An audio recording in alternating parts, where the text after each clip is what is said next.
آپ جن لوگوں کو مدعو سمجھتے ہیں، جو کلمہ پڑھنے والے ہیں، انہیں بھی اگر آپ مدعو سمجھتے ہیں، میں اشاروں کی زبان بول رہا ہوں، جی جی جی ہے کلمہ پڑھنے والا، مگر آپ کا کیا پر مذہب ہے؟ چلیے مانا پر مذہب، آپ نے کہا پر عقیدہ ہے، مانا پر عقیدہ ہے،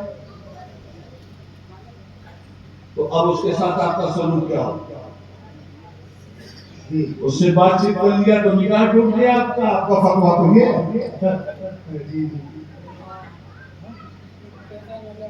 بھائی اگر وہ مدعو ہے آپ کا، داعی تو آپ ہو نا، جو دعوت عدالت کے ذریعے دیں گے،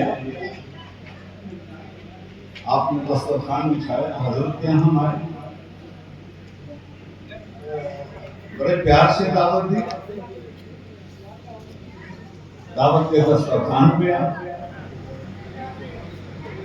دیکھا کہ ہر طرح کی لذیذ مشروبات موجود، دنیا جہان کی بہترین اور صحت بخش غذائیں موجود، اب بیٹھ بیٹھ کھانا کھانے، تو دائی نے کہا کہ کھاتے کیوں نہیں ہو، کیا تمہیں زہر لگ رہا ہے یہ؟ آپ بتائیے زہر ہو جائے گا کہ نہیں؟ ایمانداری سے بولیے یہ زہر ہوگا کہ نہیں ہوگا؟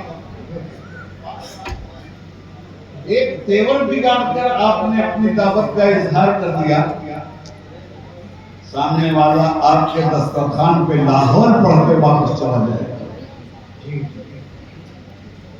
تو جب آپ ایمان کے راستے میں مدعو کو دعوت دیں گے تو مدعو کو مردود کہہ کے دعوت دیں گے، خبیث کہہ کے دعوت دیں گے، اور جب مدعو کو سیدھے سیدھے آپ خبیث ہی کہیے گا، مردود ہی کہیے گا، تو وہ دعوت آپ کی کب قبول کرے گا؟ کیا بات ہوگا؟ دعوت تو نہیں ہوئی سیدھے صاحب، دعوت ہو گئی۔ تو اسلام کی دعوت اس طرح کبھی نہیں دی گئی۔ آپ حضور کی زندگی دیکھیے، ہم اگر کسی مدعو کے گھر پہ چلے جائیں تو آپ ہمارا نکاح توڑوا دیتے ہیں، ہم اس کے ساتھ اخلاقی طور پہ بیٹھ کے کھانا پینا کھا لیں تو ہم صبح کبھی بنا دیے جاتے ہیں، اپنے آقا کو دیکھتے ہیں تو حضور کبھی ابو جہل کے ڈیرے پہ جاتے ہیں، کبھی ابو لہب کے ڈیرے پہ جاتے ہیں، کبھی ابو سفیان کے ڈیرے پہ جاتے ہیں اور دعوت توحید پیش کرتے ہیں۔ نتیجے میں مدعو گالی بھی دیتا ہے تو حضور دعاؤں کے پھول برساتے ہیں۔ اس سے سیکھیں ہم دعوت کا طریقہ، آپ کی کچکلاہی سے، آپ کی نام نہاد عالم پناہی سے، آواز یہی جو رہے گی تو ہے نصیب بہار، کہاں سے آئیں گے رانائیں چمن کے لیے؟ غلط روی سے منازل کا بہت بڑھتا ہے، مسافر و روی سے کارواں بدل جاتے، اسٹیج ہمارے مذاق بن گئے اور آنے والے سننے والے ذہنی عیاشی کا پیکر بن گئے۔ گئے تھے جلسے میں بڑا مزہ آیا، غازی قبر میں سینہ ٹھوک رہا ہوگا، اقبال لاہور میں ماتم کر رہے ہوں گے کہ ہم نے تو لفظ مزہ دیا تھا، یہ قوم اس کو مزہ کب سے بنا دی۔ کہاں کھڑے ہیں ہم میرے بھائی؟ میں آئینہ دکھا رہا ہوں، سوچو کیا کرنا ہے اور کیا کرتے ہو۔ ایک اجتماع کوئی دنیا کو دعوت دینے والا دن، کبھی شعور کے ساتھ جمعہ میں تقریریں نہیں ہوتی الا ماشاءاللہ، جمعہ کے خطبے میں دعوت کا نظریہ ناپید ہو چکا ہے۔ طریقہ ہوتا ہے حکومت کے ساتھ دعوت دی، ہزار مسلمان بیٹھا ہے، ایک ایک گھنٹہ وہ مسجد میں بیٹھ کے قربان کر رہا ہے، اس جلسے میں شور شرابہ کر سکتا ہے، مسجد میں یہ مسلمان شور شرابہ نہیں کرتا اور اس میں آپ کا خطبہ کوئی اثر نہیں ڈال رہا، آپ کی دعوت وہی مسلمان نہیں قبول کر رہا ہے جو سر جھکا کے آپ کا خطبہ سن رہا ہے، نکلا اور ہفتہ بھر نہ آپ کا اس کو سلام نہ اس کا آپ کو سلام. ہاں ایک ہفتے کے بعد ضرور ہندوستان کے کسی قبرستان سے نکل کر پھر وہ جمعہ کے دن آپ کی مسجد میں دکھلائی دیتا.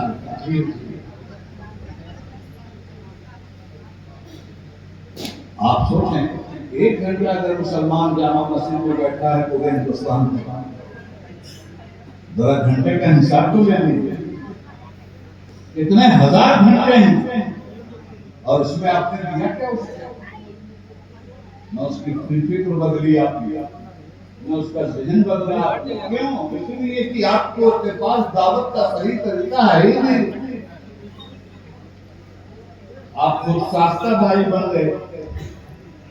آپ نبی کریم صلی اللہ علیہ وآلہ وسلم کی دعوت کے محور کو نگاہ میں رکھ کر اگر دعوت دیتے تو صرف اس منبر سے آپ کی دعوت نہیں ہوتی.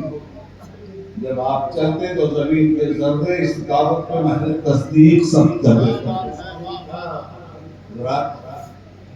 یقین مانیے کہ میں دیکھ کر پورے ملک میں اس بیماری میں بھی ایک آدمی لگتی ہے. میں دیکھ رہا ہوں حالات کیا ہیں، اور یہ باتیں میں 1984 سے کہہ رہا ہوں، جب شاہ بانو پیش کو میری گرفتاریاں ہو رہی تھی.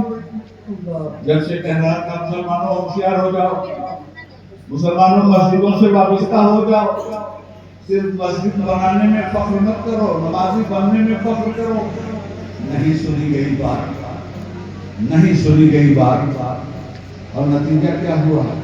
عیسائیوں کے یہاں سنڈے ٹو سنڈے تھا، مسلمانوں نے جمعہ ٹو جمعہ کرنا. اتنا احساس مر گیا.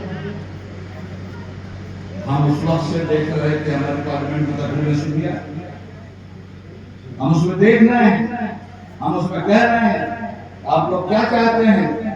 آپ ہندوستان کے مسلمانوں کو ہندوستانی نہیں سمجھتے، آپ اپنا نظریات کی بنیاد پر ہندوستان کو مسلمانوں کو چلانا چاہتے ہیں، آپ اپنی فکر کی بنیاد پر ہندوستان کو مسلمانوں کو چلانا چاہتے ہیں، آپ مسلمانوں کو غلامی کی زنجیروں میں باندھ کر ہندوستان میں رکھنا چاہتے ہیں. دیکھو 2002 کا میرا لیکچر وہ پارلیمنٹ کے ریکارڈ پہ ہے. آپ ہندوستان کو اسپین بنانا چاہتے ہیں. میرے دوست، میں نے بہت پہلے ان کے لیے ایک ماپ لیا تھا، پارلیمنٹ میں ان کو ننگا کیا تھا، اور تمہیں بھی میں نے یہ سمجھایا تھا، تم نے میری بات نہیں مانی، اور آج نتیجہ سامنے آ رہا ہے. تمہارے دین سے تم کو نکالنے کی پوری تیاری ہو چکی ہے. اور اسی نسبت عملی کے ساتھ ہماری قوم کلمہ پڑھ رہی ہے، نسبت عملی کے ساتھ ہماری قوم کلمہ پڑھ کے نمازیں چھوڑ رہی ہے. جس دن ہتھوڑے پڑنے شروع ہوئے اور گھر بلڈوز ہونے شروع ہوئے اور راستے بند ہوئے اور نارسی کے کیمپ لگ گئے، اس دن اللہ میری زبان میں خاک ڈال دے. میرے مولا جو کچھ کہنے جا رہا ہوں، یہ میرے مالک اسے ختم کر دے، میرے مولا اسے پلٹ دے. میں یہ دیکھ رہا ہوں کہ ہاں اسپین بننے جا رہا ہے. ایسا نہ ہو میرے اللہ، میں جو دیکھ رہا ہوں اس کو پلٹ دے. آمین. یہ ہندوستان اسپین بننے جا رہا ہے. اس ملک میں حکومتیں اس لیے بنتی ہے دوستو کہ اس ملک کے بھوکے لوگوں کے لیے روٹی روزی کا انتظام کیا جائے، اس ملک کے بیماروں کے لیے ہاسپٹل اور ڈاکٹر اور دواؤں کا انتظام کیا جائے، اس ملک کے جاہل لوگوں کے لیے علم کے اسکول کھولے جائیں، اس ملک کے کسانوں کے لیے معیشت کے دروازے کھولے جائیں، اس ملک کے بے روزگار لوگوں کے لیے روزگار فراہم کیے جائیں. حکومت اس لیے بنتی ہے، پارٹی اس لیے ہوتی ہے. دیکھ رہے ہو کیسی حکومت ہے؟ نہ معیشت پہ پارلیمنٹ میں بحث، نہ تعلیم پہ پارلیمنٹ میں بحث، نہ بے روزگاری پہ پارلیمنٹ میں بحث، نہ مرنے والوں پہ تعلیم بحث، نہ کورونا کی تباہی پر کوئی بحث. ہندوستان میں رہنا ہوگا تو بندے ماترم کہنا ہوگا. اس کے لیے پارلیمنٹ بنی ہے. 10 گھنٹے کا ٹائم صرف اس بندے ماترم کے لیے دیا گیا. مجھے افسوس ہے کہ پارلیمنٹ میں ہمارے پاس کوئی ایسی زبان نہیں کہ وہ ثابت کرتی. ہم یہ کہہ کے رک جاتے ہیں کہ ہمارا مذہب اجازت نہیں دیتا.